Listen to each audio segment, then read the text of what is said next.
All right, Shalom.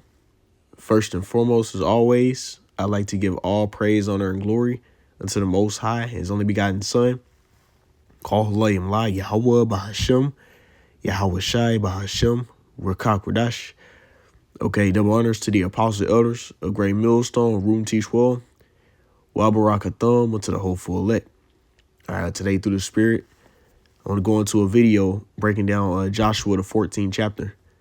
You know, we're trying to continue that series that me and the brothers had going. You know, we were going into the chapters of Joshua, right? Just going to continue on with the 14th chapter. All right, without further ado, let's get verse 1. It says, "And these are the countries which the children of Israel inherited in the land of Canaan, which Eleazar the priest and Joshua the son of Nun and the heads of the fathers of the tribes of the children of Israel distributed for inheritance by them," right? Because the inheritance go by the father.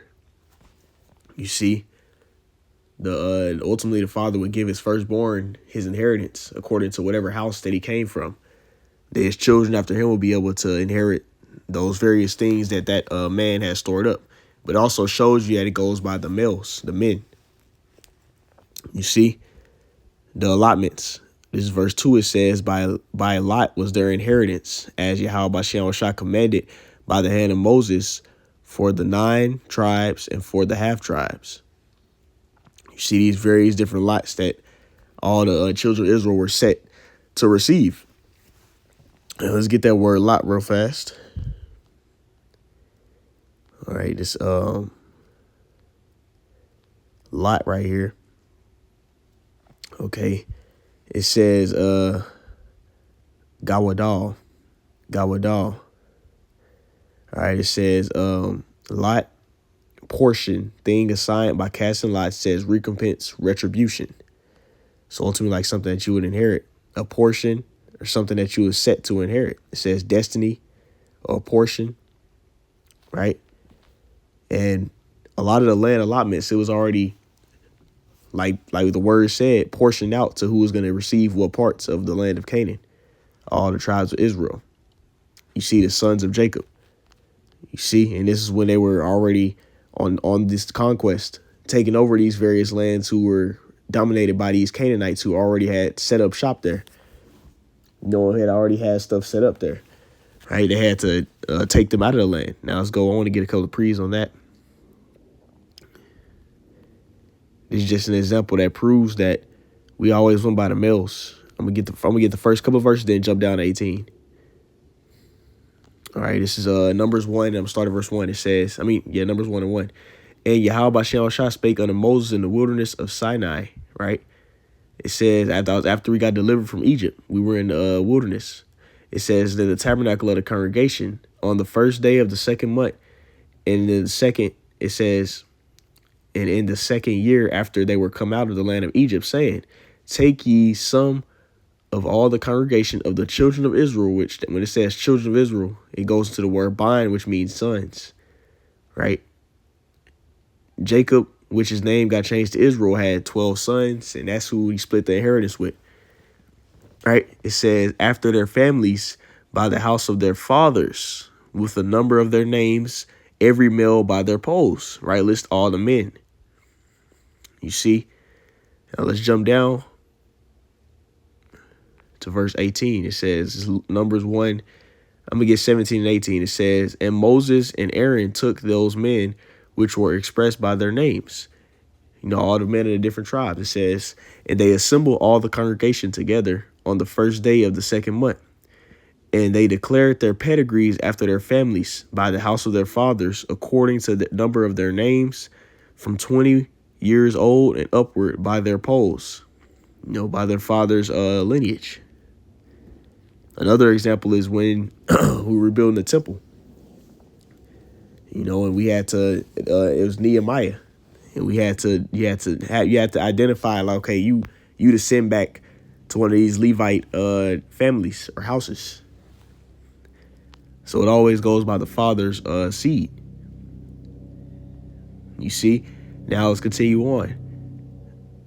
This is Joshua, Salakia 14, and I'm going to start back at verse 3. It says, "For Moses had given the inheritance of 2.5 tribes on the other side of Jordan, but unto the Levites he gave none inheritance among them," right? Because the Levites were going to inherit suburbs amongst all the various tribes. So each tribe could have priests in their land to do their sacrifices and do their priestly services.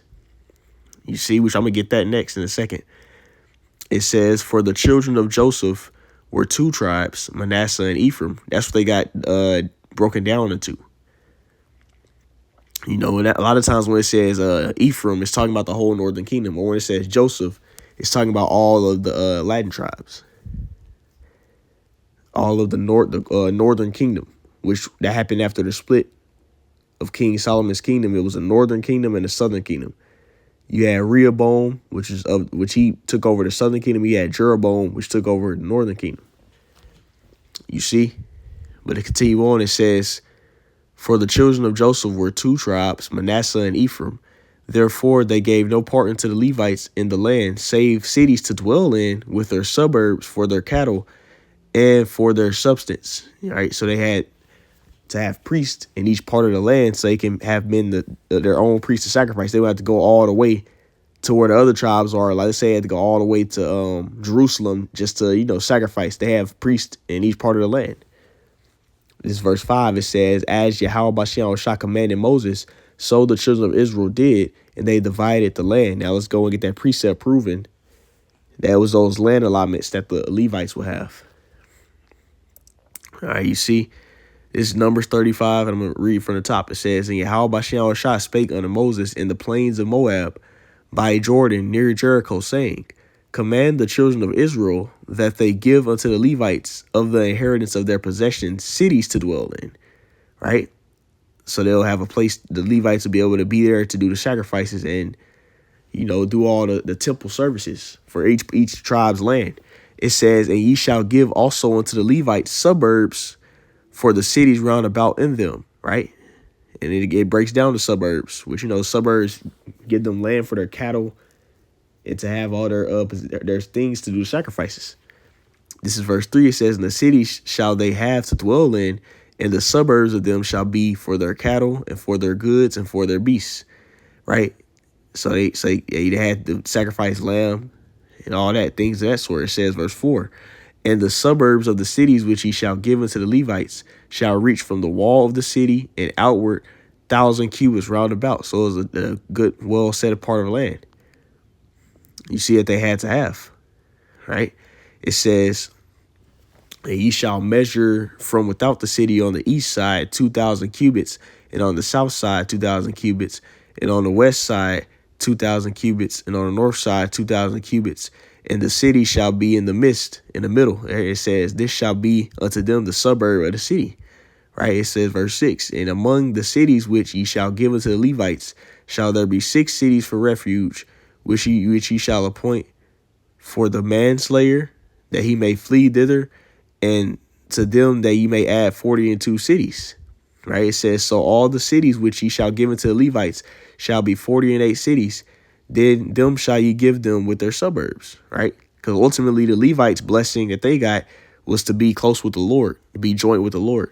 So then he didn't give them a land allotment. He allowed them to have portions of parts of each tribe's land. You see? So now let's go ahead and go back. This is Joshua 14 and verse 6. It says, "Then the children of Judah came unto Joshua in Gilgal, and Caleb the son of Jephunneh the Kenizzite said unto him, Thou knowest the thing that Yahweh Bashan Shah said to Moses, the man of Heavenly Father, concerning me and thee in Kadesh Barnea." You see? So let's go and get into NLT. Because ultimately he's talking about him and Caleb being those witnesses that have faith. Right? It says, this is verse Joshua 14 and 6. "A delegation from the tribe of Judah, led by Caleb son of Jephunneh the Kenizzite, came to Joshua at Gilgal. Caleb said to Joshua, Remember what Yahweh Bashan Shah said to Moses, the man of Heavenly Father, because about you and me when you were at Kadesh Barnea." It says, "I was 40, I'm in NLT. I was 40 years old when Moses, the servant of Yahweh Bashan Shah, sent me from Kadesh Barnea to explore the land of Canaan, I returned and gave an honest report. That was when they were in the wilderness. All right. But my brothers who went with me frightened the people from entering the promised land. For my part, I wholeheartedly followed Yahweh Bashem Yahushai. All right. So that's giving a little backdrop on what happened with Joshua and Caleb, which I'm going to go into that chapter in a second. Right. It says, verse 9, it says, and Moses swore, back in the King James, on that day, saying, surely the land wherein thou feet have trodden shall be thine inheritance and thy children's forever, because thou hast wholly followed Yahweh Bashem Yahushai my power. You see? So the Lord rewarded them for having faith and believing unto the end, which you can get that. That's kind of quoted and mirrored in First Maccabees, the second chapter. I'll get the two examples of Joshua and Caleb real quick. And then I want to go into the actual account, kind of briefly go into the account where they actually did what they did. So right here, this is because Yahweh Shai, who were only called Jesus, and Joshua have the same name. Joshua got his name changed to Yahweh Shai, or it was Joshua by Moses, which means he delivers or he saves. You see?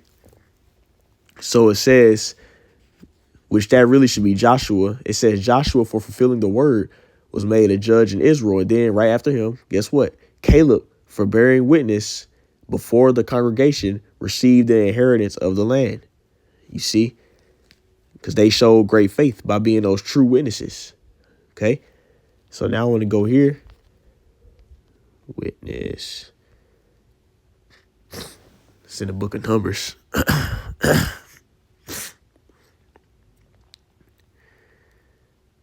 Let me see here. Okay, it's not gonna. I believe it might be Numbers 14. Let me see if I can catch it myself. Now I'm gonna have to look it up real quick. Let's see. Murmuring against Moses. Let me see. Yep, here it is. This is it right here. This is Numbers 14. And I'm gonna start at verse 5. It says, then Moses and Aaron fell on their faces before all the assembly of the congregation of the children of Israel. Right? It says, and Joshua the son of Nun and Caleb the son of Jephunneh, which were of them that searched the land, rent their clothes. Right? So they tore their clothing. Right? They were the witnesses that actually went, and they basically told the truth. They said, okay, this land is beautiful like the Lord said, and we can take it over. But then you had some false witnesses that came and told a lie, which we're going to get into it. It says, verse 7. It says, and they spake unto all the company of the children of Israel, saying, the land which we possess through the search, it is an exceeding good land. And it says, if Yahweh Bashem Yahushai delight in us, then he will bring us into this land and give it us a land which floweth with milk and honey. It says, only rebel not ye against Yahweh Bashem Yahushai, neither fear ye the people of the land, for they are bread for us, like they're a prey. You see, their spoils for us. It says their defense is departed from them, and Yahweh Bashem Yahushai is with us. Fear them not. What does it say? But all the congregation bade stone them with stones, and the glory of Yahweh Bashem Yahushai appeared in the tabernacle of the congregation before all the children of Israel. Right? So ultimately, they wanted to stone Joshua and Caleb because they gave the true witness, and you had the false witnesses that came and was scared. You see? Let me see. Let's see. Is it 13 where it had the false witnesses? Because you had certain witnesses that came and they was scared, and which I believe this is it right here. Let's see. Let's see if I have the false witness. I think it's in this chapter, I believe. Give me a quick second here. Bear with me. Okay, let me see. I'll just get the summary down here on the bottom. This is Numbers 13. I'm gonna start at verse 31. It says, but the men that went up with him said, we be not able to go against this people, for they are stronger than we. Right? These false witnesses, Jake, that was scared. They didn't have faith in Yahweh Bashem Yahushai. Says, and they brought up an evil report of the land which they had searched out unto the children of Israel, saying, the land, though we have gone through to search it, is a land that eateth up the inhabitants thereof, and all the people that we saw it are men of great stature, some big ass Hamites. You see some big African dudes, man. Right? It says, verse 33. It says, and there we saw giants, the sons of Anak, which come of the giants. You see, they, the Egyptians was big as hell, man. You see, it says, and we were in their sights as grasshoppers, and so we were in their sight. So it was the false witnesses. They were scared. So they scared the children of Israel, which led to them not believing what Joshua and Caleb said. They didn't have faith. Right? So this is what he's alluding to when we were just reading right here in the 9th verse. Okay. So now let's jump back. This is Joshua 14:9. It says, and Moses sware on that day, saying, surely the land wherein thy feet have trodden shall be thine inheritance and thy children's forever, because thou hast wholly followed Yahweh Bashem Shai my power. They had faith. Right? Verse 10, it says, and now behold, Yahweh Bashem Shai have kept me alive. And he, as he has said, these 45 years, even since the Yahweh Bashem Shai spake this word unto Moses, while the children of Israel wandered in the wilderness, and now lo, I am this day 45 years old, 85. Right? It says, as yet I am as strong this day as I was in the day that Moses sent me. As my strength was then, even so is my strength now for war, both to go out and to come in. So he was in a really good condition. It says, now therefore, give me this mountain whereof the Yahweh Bashem Shai spake in that day. For thou heardest in that day how the Anakims were there, and that the cities were great and fenced. If so be Yahweh Bashem Shai will be with me, then shall I be able to drive them out, as Yahweh Bashem Shai said.